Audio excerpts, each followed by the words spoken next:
Hey guys, how y'all doing? I'm here to give you guys my first impressions and first recap on Nanatsu no Taizai Imashime no Fukkatsu, or you can call it the 7 Deadly Sins Revival of the Commandments on episode 1. This episode right here, wow. I mean, the way how it ended off in the first season and the way how it continued off with the signs of the Holy War, damn. And now the way how it ended and how it started in this episode, and it is adapted well, which I'm really happy, thank the Lord. Despite it being a very big considerable amount of changes last season, though it made up a little bit of it in the Signs of the Holy War, they did a nice job in this episode. Well done. I just hope they don't mess up any more than they have to. I'm pretty sure you guys know what I'm talking about if you watched the first season of the anime and you are manga readers. Such as myself. So, if anything else, let's go. We have to it that Elizabeth ends up having a strange dream, apparently, and it involves, like, a couple warriors fighting Meliodas, and they seem to be enemies, obviously.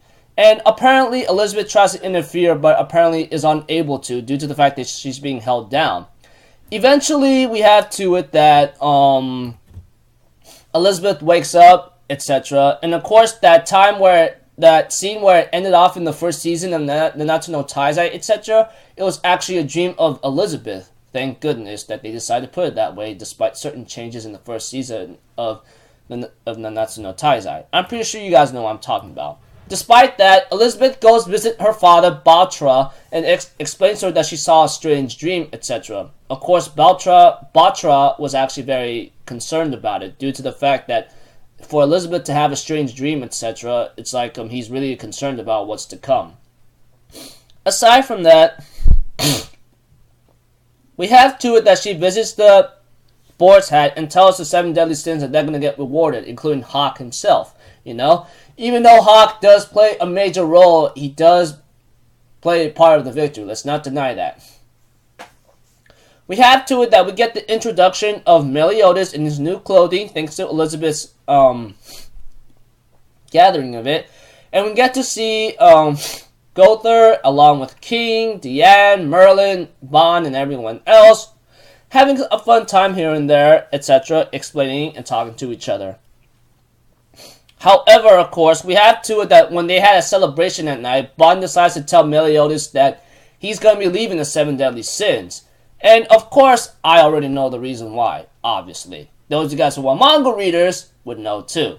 Those of you guys who are anime onlys, I will zip the lip and try not to brag too much about it. But as I said, Bond is leaving the 7 deadly sins, and the next morning, he ends up trying to take his leave, etc. But we have to it that King, on the other hand, did say that he dropped in on Bond and Meliodas' conversation.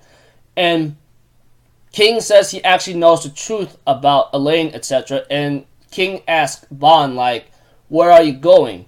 And therefore, Bond says, the Fairy King's forest. And King's like, what? And then he ends up following Bond. I'm thinking in my mind, wow, dude, pretty hilarious here and there. But we have to it that King and Bond did leave together because King does not believe him. And there was a scene with King and Bond talking to each other that King does not believe Bond about the Fairy King's forest, etc. But yeah, we have to it the next day with the 7 deadly sins being like rewarded with medals. Meliodas declines the medals because there are some people who don't like the idea of having to be rewarded. And we had to it that that a couple people show up to face Meliodas head on, and apparently they're like holy knights of Denzo's subordinate or something, and they are known to be the Pleiades of the Azure sky. And we have to it that these knights, on the other hand, is called Platinum's Dogido, one's Platinum's Walio, and the other one's Diamond's Death Pierce or something. Of course, Hawk ends up reading their strength level and power combat class in total and does not see him as much of a threat. Which Gotha asks, what's Hawk talking about? He has a Balor's Eye or something? And Merlin says, yeah, I gave him one. And therefore, we have to it that there's a small flashback scene with Hawk and whatchamacallit, Hawk and Merlin, you know, talking about like the power levels of each other, and it was pretty hilarious, honestly. It was very, very funny. And honestly, and of course, like it's about to get really hectic now. Of course, one of them wants to test out Meliodas' strength, and we have to that Meliodas does not try at all against Doge, though. I think that big buff guy whatsoever, and he effortlessly defeats him.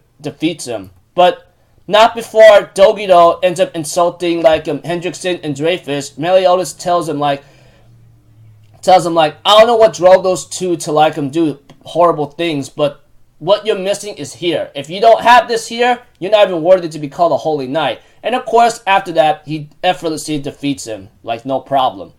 And of course, as the episode continues, we have to it that Hawk measures the captain's power level, which is Meliodas, which is 3,370, I believe. And Gother's about 3,100. Deanne's like 3,250, I think. Merlin is about 4,600 or 4,700. And, of course, Gother tells Hawk that his power level is 25, which is just hilarious. And we have to it that Elizabeth asks, what should I do with Bond and King's medals? And Meliodas says, just keep them. They just left this morning, etc., which I don't know where. And we have to it that Elizabeth wonders, like, that dream she had with Meliodas and the other sins, realizes that, like, that's somewhat coming true, that Bond and King left, etc., that ending to season 1, etc., of the Nanatsu no Taizai. Of course, there is a scene with the trio with Hauser, Grimoire, and Gilthunder talking to the 7 deadly sins. And of course, Merlin, on the other hand, gives him some words of wisdom, etc., and leaves with the captain and the other 7 deadly sins. And we have to it that these 3, Grimoire, Hauser, and Gilthunder, were called the trio Troublemakers. And we have to it what's the next move is, as they want to figure out the truth. Gilthunder, on the other hand, suggests that they go take a look at Dreyfus's room one more time. And this is where that scene from season 1 of Nanatsu no Taizai, that's if you remember, plays a part in. And we had to it that revived Hendrickson. I'm pretty sure you guys should have watched the Signs of Holy War, which is very important to watch. Ends up breaking a seal, and all of a sudden, like, we have to it that the 7 deadly sins ends up talking about, like, about a threat in Camelot and 10 shadows. All of a sudden, a giant earthquake, thanks to Hendrickson in that gray demon form, breaks the seal, ends up erupting, and freaking Meliodas goes like, oh, hell no, you gotta be kidding me. It's them, isn't it? And therefore, we have to it that Dreyfus, who's currently, talking to Hendrickson, says, right now, I will spare you, and as a request from this guy, you could do whatever you want. And Hendrickson's like, bewildered or confused by saying, what are you talking about? And therefore, he ends up sensing a deadly aura behind his back and realizes what's going on. And therefore, Dreyfus tells these people, it's been 3,000 years, my brethren. And therefore, it shows like 9 demons, apparently, or 9 beings of demons, because they're from the demon seal or something. I'm pretty sure if you guys watched the season of Nanatsu no Taizai, or if you read the manga, you would know what I'm talking about. These people right here was freaking Hendrickson out really badly. And just seeing them in general, and their power, and their aura, etc., we have to it that, like, someone says, it's been 3,000 years. So that guy is still alive, Meliodas no Yaratsu. And therefore ends up smiling, and it ends up playing the opening of Nanatsu no Taizai Season 2, or Nanatsu no Taizai Imashime no Fukkatsu, or the 7 Deadly Sins Revival of the Commandments. And the opening does start off with, like, the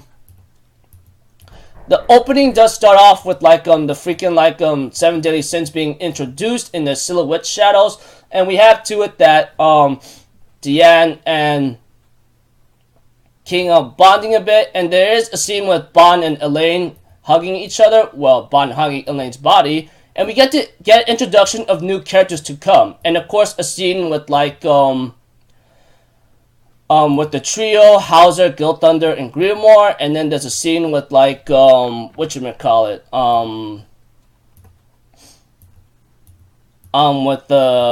with Hendrickson fighting Dreyfus, and all of a sudden there's some kind of weird like shadow coming from Dreyfus, which gives out a major spoiler. And we have to it that Hendrickson, that the 7 Deadly Sins ends up taking on this new enemy apparently, and ends up managing to like being on par with them. Eventually we have to it that Meliodas ends up taking on like one guy that's in the red suit, which we do see at the end of this episode, and ends up having to struggle against him. All of a sudden, a giant big man, which I know who that guy is, manga readers, you will know who that is too, ends up showing up and ends up making a giant blast in the end. We have to it that, like, this episode right here was actually pretty cool. The opening was really slick. It makes me want to sing out more, and I can't wait to see many more episodes to come, you know? This is a good start off of Season 2, and the way how it ended, it's going to get really hectic. So, until then, I'll see you guys in my next video. So, I'm Alpha Zoro, people. Have a good day, and I'll see you guys next time, alright? Peace out. Bye-bye. Toodaloo!